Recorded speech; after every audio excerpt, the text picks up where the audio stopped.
Hello friends, welcome back to my YouTube channel simple knowledge. तो friends, इस video में हम वायुमंडल की संरचना के विषय में जानने वाले हैं, यानी कि स्ट्रक्चर ऑफ एटमॉस्फेयर।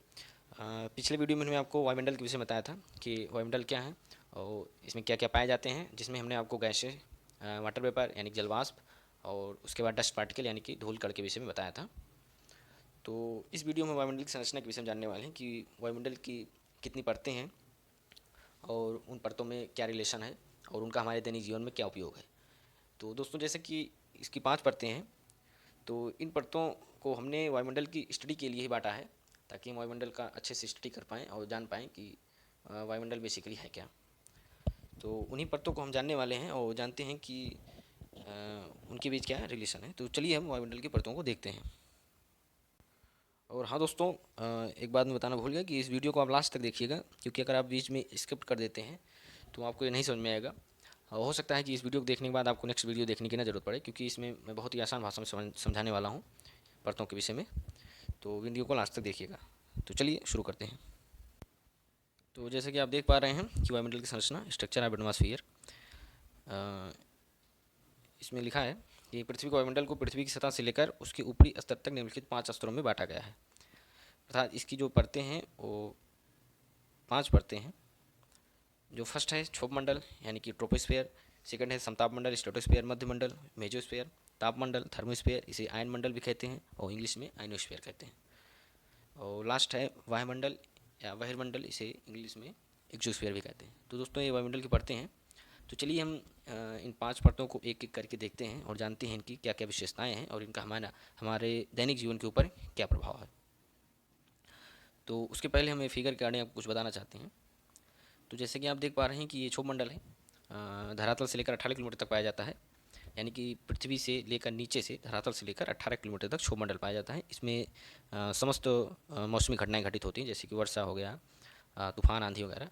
जितनी भी मौसमी घटनाएं हैं सभी क्षोभ मंडल में ही घटित होती हैं 18 किलोमीटर तक। उसके ऊपर समताप मंडल पाया जाता है, यानी कि 18 से 50 किलोमीटर। इसमें वायुयान वगैरह उड़ाए जाते हैं, क्योंकि इसमें टेम्परेचर जो है समान रहता है। अब इसके बारे में बताने वाले हैं आपको, तो आप टेंशन मत लीजिए। उसके बाद तीसरा है मध्य मंडल। ये 50 से 80 किलोमीटर के बीच पाया जाता है। इसके विषय में भी हम जानने वाले हैं अभी। और चौथी परत है आयन मंडल। ये 80 से 400 किलोमीटर तक पाई जाती है। उसके बाद लास्ट है वायुमंडल, यानी कि संपूर्ण वायुमंडल फिर ऊपर हो जाता है।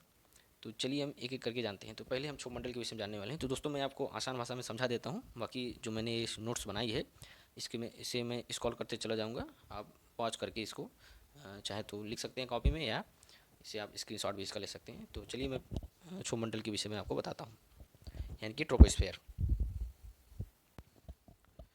तो फ्रेंड्स, जैसे कि आप जानते हैं क्षोभ मंडल, इसे परिवर्तन मंडल भी कहा जाता है और अधोमंडल भी कहते हैं और संवहन मंडल भी कहते हैं। तो इसके 3-4 नाम हैं, आप सभी को याद रखें। एग्जाम में कोई भी दे सकता है। और हाँ, इसकी इंग्लिश भी याद रखना बहुत ज़्यादा ज़रूरी है, क्योंकि कभी कभी एग्जाम में इसकी इंग्लिश भी पूछ लेते हैं हिंदी में लिखकर। तो इंग्लिश हिंदी आपको दोनों याद रखना जरूरी है। तो जैसे कि दोस्तों, मैंने आपको बताया कि धरातल से परत की ऊंचाई, अगर औसत ऊंचाई देखी जाए तो 14 किलोमीटर होती है। बाकी अगर हम भूमध्य रेखा से देखते हैं तो इसकी ऊंचाई 18 किलोमीटर होती है। और यदि हम ध्रुवों से इसकी ऊंचाई देखें तो ये 8 किलोमीटर हो जाती है, यानी कि 10 किलोमीटर घट जाती है।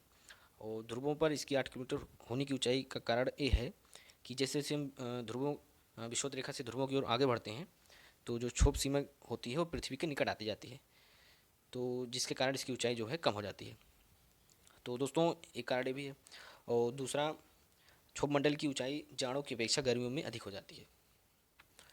तो दोस्तों, यदि जलवायु विज्ञान की दृष्टि से देखा जाए तो ये एक बहुत ही विशेष और महत्वी परत है, क्योंकि सभी मौसमी घटनाएं इसी मंडल में घटित होती हैं। जैसे कि हमने आपको बताया कि बादलों का गरजना हो गया, आंधी हो गई, तूफान हो गई, वर्षा हो गया, ये सारी घटनाएं क्षोभ मंडल में ही घटित होती हैं। और उसकी ऊंचाई मैंने आपको बताई दिया कि 18 किलोमीटर तक होती है धरातल से। दोस्तों, इसमें एक प्रक्रिया भी होती है कि जैसे जैसे हम पृथ्वी से ऊपर की ओर बढ़ते हैं, यानी कि वायुमंडल में जाते हैं, तो प्रति 165 मीटर की ऊंचाई पर 1 डिग्री टेम्परेचर जो है इसका घट जाता है।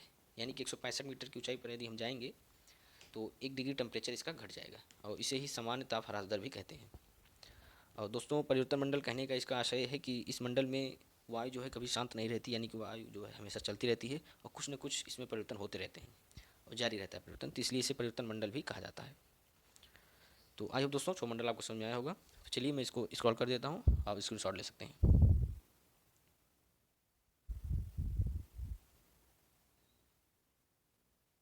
तो आई होप दोस्तों आपने स्क्रीन शॉट ले लिया होगा। चलिए हम देखते हैं समताप मंडल यानी कि स्ट्रेटोस्फीयर। तो दोस्तों समताप मंडल जो कि क्षोभमंडल के बाद की परत है और इसकी ऊंचाई लगभग 50 किलोमीटर तक होती है और इसमें आंधी, बादलों की गरज, धूल कण, जलवाष्प आदि नहीं पाए जाते। यही कारण है कि इस मंडल में टेम्परेचर जो है लगभग सेम रहता है। तो और देखा जाए तो इसी मंडल में ही वायुयान उड़ाए जाते हैं, यानी कि एरोप्लेन जो है सप्ताह मंडल में ही उड़ाए जाते हैं, क्योंकि टेम्परेचर जो है इसमें लगभग सेम रहता है। और दोस्तों इसमें ओजोन गैस भी पाई जाती है, अर्थात ओजोन परत इसी मंडल में पाई जाती है, जो सूर्य से आने वाली पराबैंगनी किरणों अर्थात अल्ट्रावायलेट रेस से हमारी सुरक्षा करती है, उसे अवशोषित कर लेती है। तो दोस्तों इसका टेम्परेचर भी बढ़ता है, यानी कि टेम्परेचर इसका देखा जाए तो लगभग 30 किलोमीटर तक सेम रहता है। बाकी जैसे जैसे हम 50 किलोमीटर तक और बढ़ते हैं तो इसका टेम्परेचर धीरे धीरे बढ़ता जाता है। तो दोस्तों इसमें एक प्रक्रिया भी होती है कि जो अंतरिक्ष से पृथ्वी की ओर आ रहे उल्कापिंड होते हैं इसी मंडल में जलकर वो नष्ट हो जाते हैं। तो इस लिहाज से देखा जाए तो ये समताप मंडल हमारे लिए बहुत ही उपयोगी है। एक तो एक कि सूर्य से आने वाली पराबैंगनी किरणों से हमारी सुरक्षा करता है, और दूसरा यदि अंतरिक्ष से कोई उल्कापिंड आ रहा है तो उसे जलाकर नष्ट कर देता है। तो दोस्तों समताप मंडल नाम इसका इसलिए ही पड़ा है क्योंकि इसमें टेम्परेचर जो है समान रहता है, यानी कि समान ताप रहता है। तो चलिए स्क्रॉल कर देते हैं, आप इसका स्क्रीनशॉट ले सकते हैं। ये दोस्तों उसके बाद नेक्स्ट हम देखते हैं मध्यमंडल यानी कि मेजोस्फीयर। दोस्तों ये तीसरी परत है, यानी कि समताप मंडल के बाद मध्यमंडल पाया जाता है और इसका विस्तार जो है 50 से 80 किलोमीटर तक होता है। और दोस्तों वायुमंडल का सबसे कम तापमान इसी मंडल में पाया जाता है, अर्थात अगर 80 किलोमीटर की ऊंचाई तक हम जाते हैं तो इसमें टेम्परेचर लगभग -100 डिग्री सेल्सियस हो जाता है, यानी कि -100 अंश सेल्सियस हो जाता है। और दोस्तों इसमें एक प्रकार के बादल भी पाए जाते हैं जिसे निशादीप्त मेघ कहते हैं या नॉक्टिली स्टूडेंट कहते हैं। तो इसका बस यही महत्व है कि इसमें टेम्परेचर बहुत ज़्यादा कम हो जाता है और इसका कुछ खास उपयोग नहीं है हमारे जीवन में। उसके बाद चौथा है आयन मंडल यानी कि आयनोस्फीयर, इसे तापमंडल भी कहते हैं। तो दोस्तों ये वायुमंडल की चौथी परत होती है और इसमें टेम्परेचर बहुत ज़्यादा हो जाता है, यानी कि अत्यधिक टेम्परेचर इसमें हो जाता है। और दोस्तों इस परत का कोई विशेष महत्व नहीं है, क्योंकि यहाँ पर वायु जो है काफ़ी नगण्य हो जाती है, या वायु का जो घनत्व है काफ़ी नगण्य हो जाता है। और दोस्तों इसमें एक मोटी परत भी स्थित होती है जो आयन मंडल होती है, तापमंडल में ही होती है वो भी। और इसकी जानकारी हमें रेडियो तरंगों द्वारा प्राप्त होती है और ध्वनि तरंगों द्वारा या रॉकेट्स जो स्पुतनिक होते हैं उसके द्वारा इसकी हमें जानकारी प्राप्त होती है आयन मंडल की।